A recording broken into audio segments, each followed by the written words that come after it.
متى ومن حبنا حبيناه، متاعنا متى ومن كرهنا كرهناه. ويحرم علينا اجتماع. بتقول ايه يا لا؟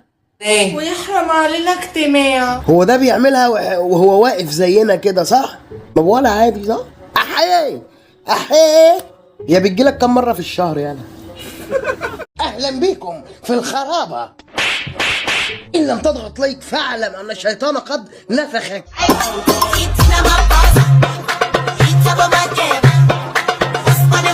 يا اخي ده انا بقالي يجي بتاع 15 16 فيديو بطلت امسك فيهم شباشب لامثالك. ترجعونا للشقاوه تاني؟ انتوا اللي جبتوا لنا نفسكم.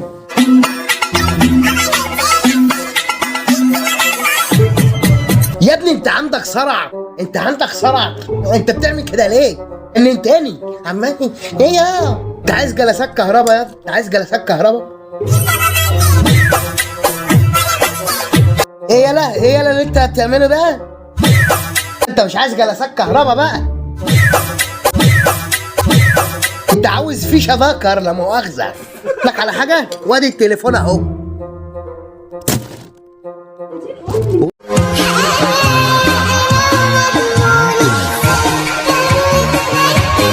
اللي حاسس في نفسيتي ان مفيش واحده نسوان بتشتغل الشغلانه دي، مقتصره على الرجاله ولا ايه؟ لا دول مخصجين اصلا مش حاسين باللي هم بيعملوا. انا مش فاهم حاجه.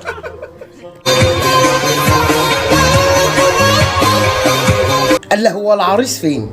بيشرب سيجاره بره صح؟ انا عارف خرمان. مش عايزة نتسلى او ننزل نتسوق مع بعض. وسع وصلي على النبي يا مدياسه يخرب بيتك. ايه ده؟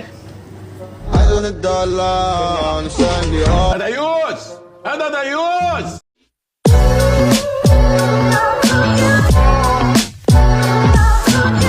وكنتوا متضايقين قوي من البطانه اللي بتترفع وما بقاش فيه لا بطانه ولا في حاجه خالص. الحمد لله الحمد لله قدر الله ما شاء فعل. والله المهرجانات دي انا خايف عليها. انا حاسس ان السنه الجايه يطلعوا بالمايوهات. محدش يتضايق من اللبس. تقريبا اللبس ده بيحرر.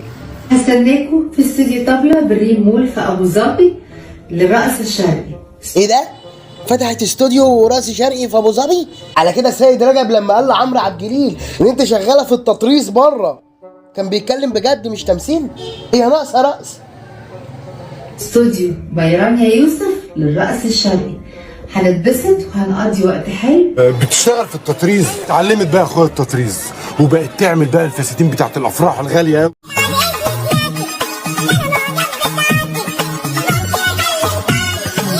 ايه لما فتره الخطوبه تطول؟ ايه ده؟ انا فاهم صح ولا ده انتفاخ ما قبل كتب الكتاب؟ يا نهار اسود. ضحكوا عليا وقولوا لي ان العروسه واكله كرنب. ايه في الخرابة انت يالا، خد اقول لك تعالى هنا في الخرابة انت يالا.